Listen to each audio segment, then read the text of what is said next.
Hello and welcome everybody to the Pick Six Podcast. Sam McKewon, Evan Bland, Tom Shatel coming to you on a Thursday. We have just talked about Nebraska football in a separate podcast. You're going to want to listen to that. NFL Combine, Dylan Raiola. We talked about 30 minutes about that. This podcast is going to be focused on Nebraska men's basketball, maybe the women's basketball team. They're down 36-32. And maybe by the end of this, the game will be over. And then we're going to talk a little Nebraska baseball, which heads up to the Cambria? Is this some sort of Classic wealth management organization? I don't even know what Cambria is.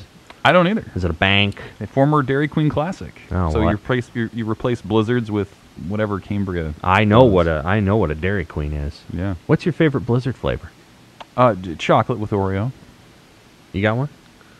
Haven't had one in a while, but anything with M&Ms is what I like. I'm a Snickers. Chocolate with Snickers. That's where I go when I get a Blizzard. Small Blizzard. I can't eat too much of that stuff. But a small Blizzard with chocolate, ice cream, and a Snickers is my pick. Hello, everybody. We're going to jump right into it. I want to remind people that we have another podcast, a new podcast, called Even Field, which spotlights women and girls sports across Omaha and in Nebraska. It's really good, and it's feature-focused, and we want people to listen to that podcast, so you can get that on Apple, Spotify, wherever you like to get podcasts. That is Even Field. And then I want to remind people the Half Court Press podcast is out there too. I'm now the third host with Joel. We will be previewing the Big Ten and Big East tournaments early next week, probably over soon. Okay, so let's talk about Nebraska men's basketball really quickly. The heat is over. They lose 80-67 to Michigan State. The Spartans hit 12 three-pointers in a half. It's unbelievable what they did. They made a lot of shots late in the game. Tom, when you think about that game and just kind of how it unfolded, the winning streak's over. I think it's going to be real hard to beat Iowa in a sellout crowd on Sunday. That won't be easy to do.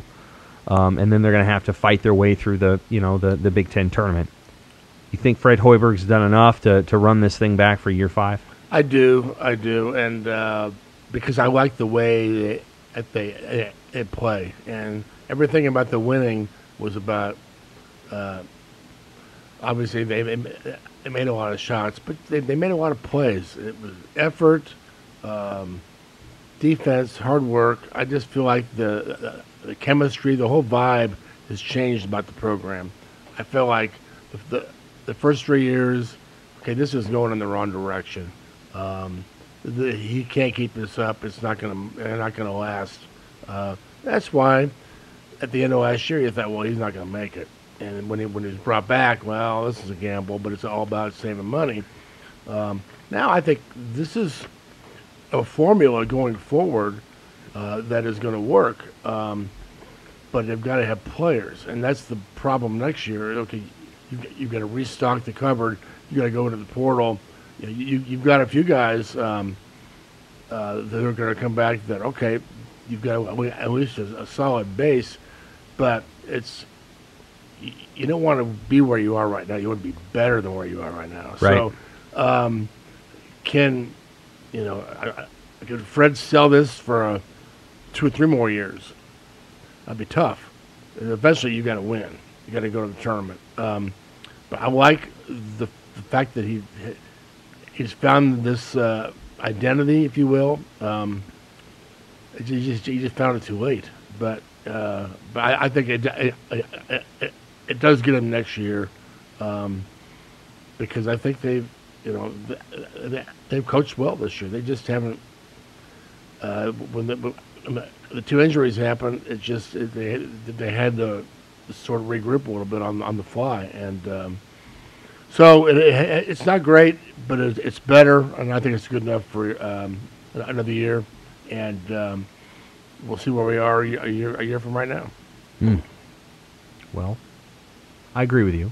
I think that the sense was, if you can get to 14 wins, I think there was a feeling of, well, they've done a lot considering the injuries. They got to 15. They had an unbelievable win over what I think is a pretty good Maryland team. That was kind of the high point, and then their first half against Michigan State. I thought going into that game Michigan State would win, and I was pretty confident of that because I just think it's hard for Fred Hoiberg to beat that team.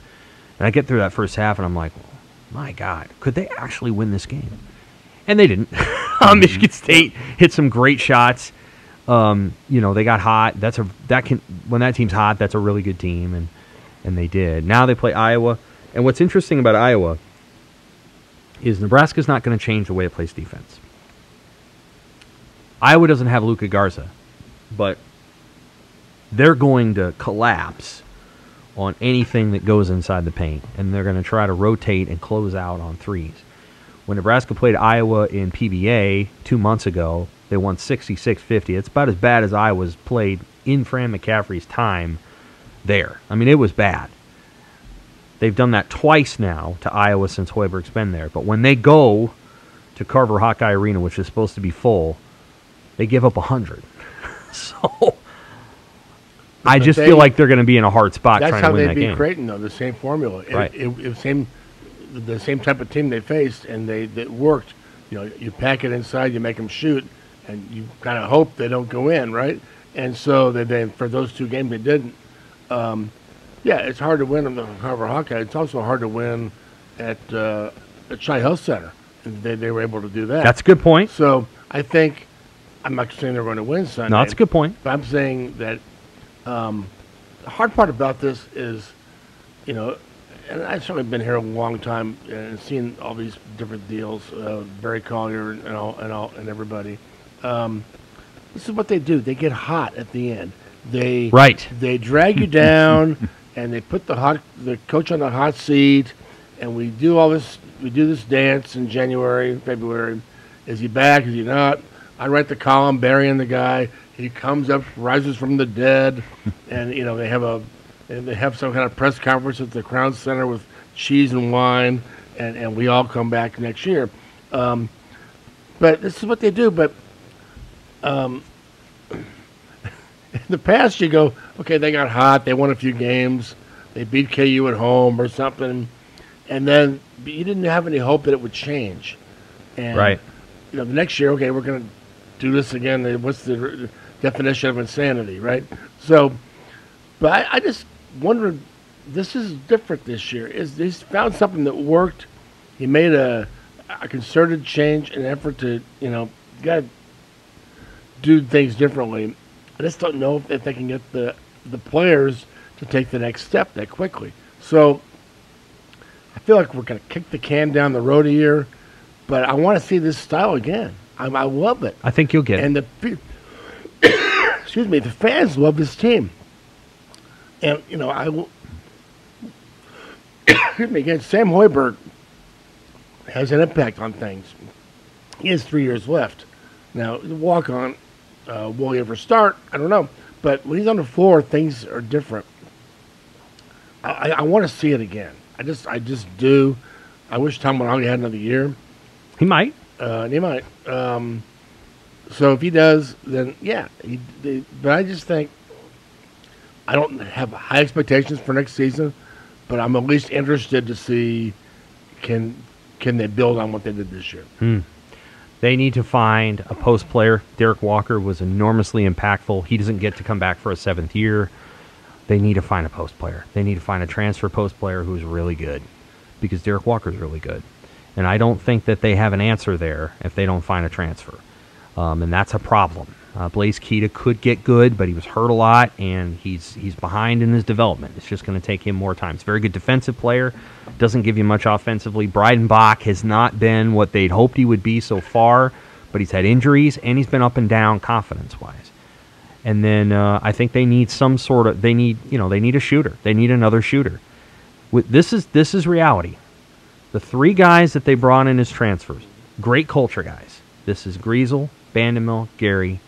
The best 3-point shooter out of the bunch was about 30%, and the other 2 were 28 and 24. It's not going to cut it. They got what the irony of this season is, when those 2 guys got hurt, it sucked for Nebraska's defense. But they were able to put Casey and Jamarcus Lawrence on the floor, and they're much better 3-point shooters. So they've got to find a way to get more shooters on the floor. And if Casey doesn't come back, you've got to find 2 or 3 3-point shooters to bring in. And so, yeah, I think Fred's going to get another year, but I think simultaneously he's got his work cut out for him. because it's not going to be easy to replace some of the players that they have. Nebraska women's basketball team down 40-39 now in the third quarter. They're going to lose this game. I'm just saying it right now. I don't want them to. I think it would be great. I've covered this team for a very, very long time, and what I can say is that even though I didn't cover a lot of the games this year, this is the most frustrating team that I have seen and covered for that women's basketball team. Like, they should be better than they are, and they make a lot of mistakes. You expected more out of this team. Not only I expect more, but some of the things that their ceiling is really high when they play well, and a lot of times they just don't play well. They make foolish mistakes. They go way too fast. I don't know why they feel like their pace needs to be breakneck. They have good enough players in the half court to get things done, and it's like they're the Golden State Warriors. I don't understand it. You got two posts on the floor who are going to go down and anchor inside anyway, and you're trying to run 100 miles an hour and throw lobs up the floor, and it's like you're UConn, and you're not. So it's frustrating, but we'll move on. They're down one. They're still down one. They haven't had a lead here for about 9 years, so we'll see if they're able to pull that off. All right, let's move to baseball. I'm going to let you go here, Evan. Nebraska sweeps South Alabama. Surprised? Yeah, a little bit. I think they hadn't done that to a non-conference opponent in like 18 years or something like that. So it's rare that, especially early in the season, you go down and do that. By the way, Cambria is a producer of quartz surfaces, a business based out of Minnesota. Great. So, just so you know, quartz. But yeah, and the big difference really was the bullpen. I mean, they essentially blew every game in San Diego, and then they turned around and tossed 13 scoreless innings in South Alabama over the course of 3 games. So that was kind of what they thought they could be. This week they called that jitters. We'll see how true that is. I think that probably is more true than not, just because of, it's a talented, deep group that they have in the bullpen. So we'll see. But yeah, it sets up this weekend. Vanderbilt, top 10 team Friday. So they're 3-3-1. 3-3-1. And by the way, that is the best record that they've had in February in a very long time. Yeah, since 2019, 2018. Yeah. Where do you think San Diego will be at the end of the year? Are they an NCAA team? They were last year. They'll contend. Yeah. So, West Coast Conference. My point is, this is a lot of times where you get the resume over the top, especially when you're in the Big Ten. You don't have a lot of great wins in the Big Ten to get. So it puts a lot of pressure on this time of year. And Nebraska always schedules up because of that. So okay, San Diego, you didn't get anything there. So this weekend maybe sets up as a place to, if you can get a W over somebody like Vandy or, dare I say, Ole Miss or something like that, that's going to hold up pretty well. Yes. Over the, I think, and the players said all the right things this week. They said what you got to say, which is you don't look at the name, you go out and play your game. But yes, objectively, this is a huge weekend for Nebraska baseball because they're not playing an SEC schedule where every week you have a chance to take down a ranked team. Outside of Maryland, a series at Maryland, maybe Iowa, maybe Illinois, this is their only shot at a ranked team. And so if you blow this opportunity, then that means you got to stack up the wins at Haymarket. And you're going to play KU, K-State, Omaha, Creighton during the week, and teams like that, and that's just not enough. Right. So yeah.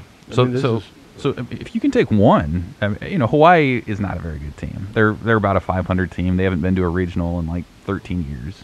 So whatever. But if you can take one of two against Vandy or Ole Miss, that's the gift that's going to keep on giving the rest of the year. And then try to win the Big Ten or the tournament. My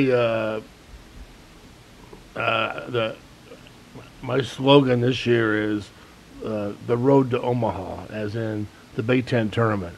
Please come back. They haven't been to that thing in 4 years. We gotta get really? That's why the thing is in Omaha. 2020 was canceled. 21, they didn't have a league tournament, and they didn't make it last year. That's why the thing is here. Obviously, the home of the World Series, But they want the fans in the atmosphere, and that's a long time. And I guess the other thing is, and I wrote about this, like, there's a history going back 10 years that these are the weekends that you learn about Nebraska baseball. And if they win a game like that, then that usually leads to good things. A regional, interesting, May baseball. If you don't, that hasn't boded well. They were at TCU last year. They never led at one point in any of those 3 games. They get swept. The team wasn't very good. Who's the? And I promise I will study up on my Husker baseball later this month. Who's the Friday starter? Emmett Olson. Well, this Friday.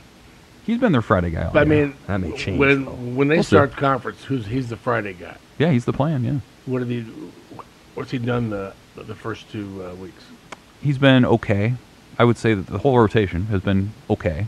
Not great, not bad. Well, that's going to change, right? It does. He was a guy who worked out with Team USA, the collegiate national team, in the summer, so they feel really good about him.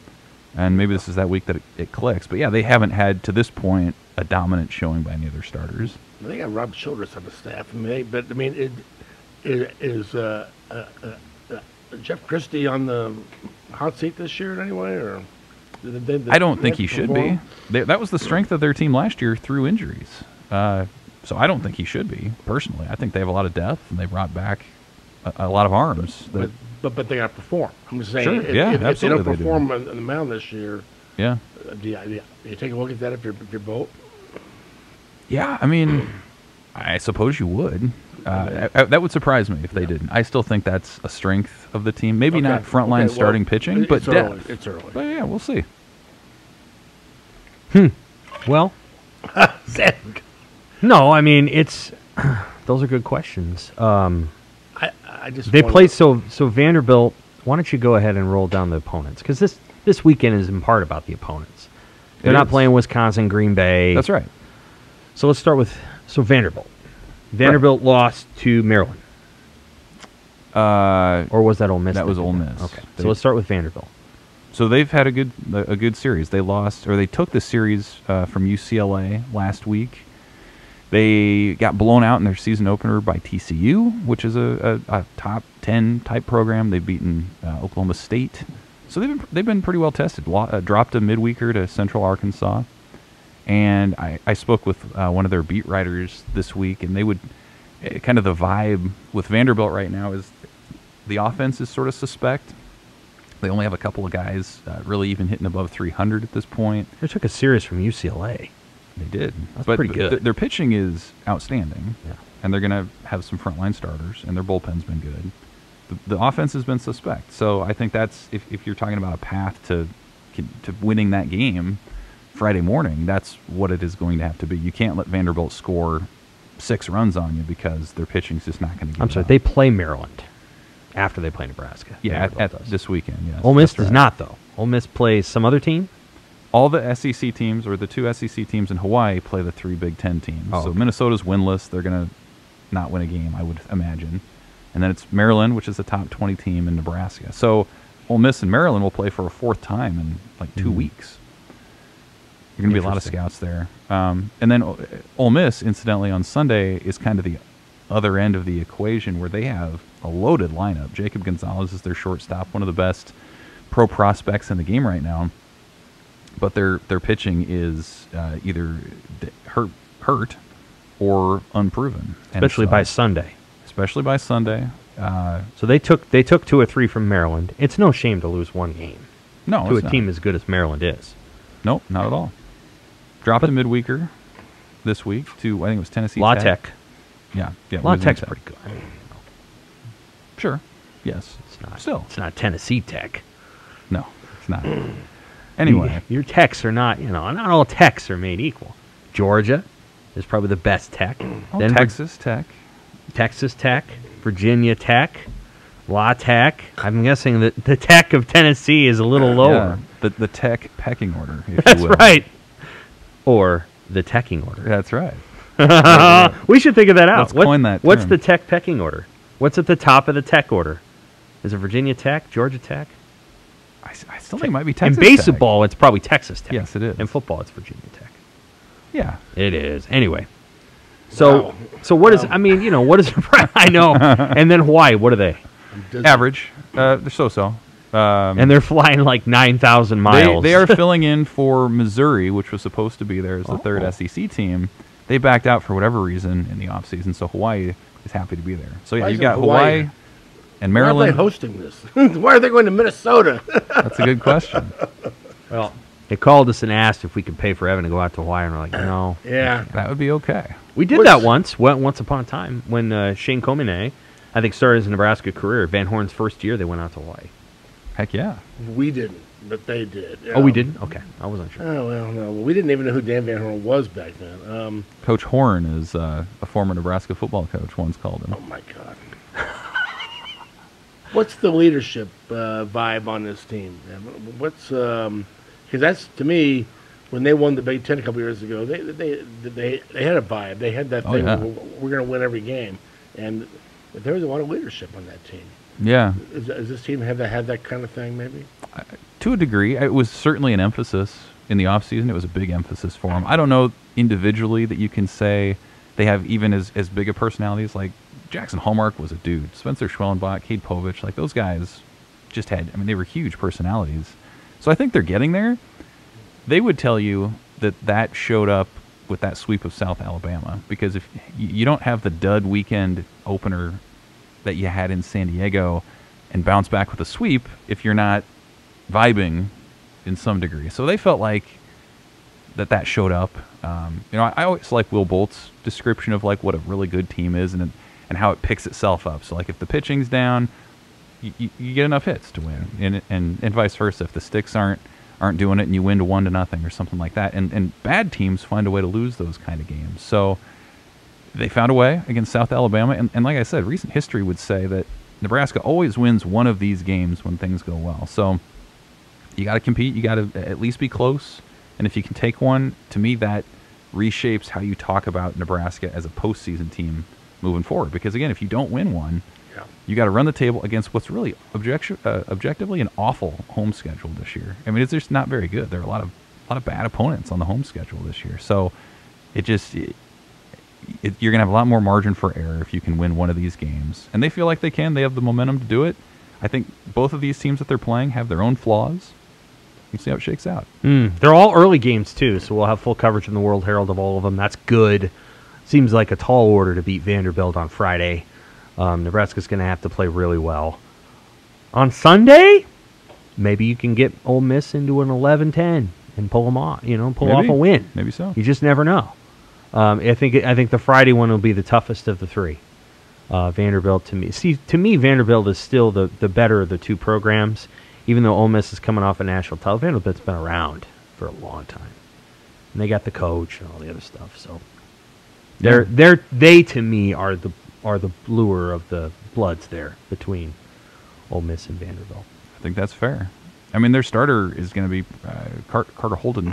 He could be a first-round pick next year. So, but again, you gotta have more depth. And what I will say is, if you're going to play either of those teams, now's the time to do it when they're still figuring themselves out. Vanderbilt's got they had a top 2 recruiting class the last couple of years in a row.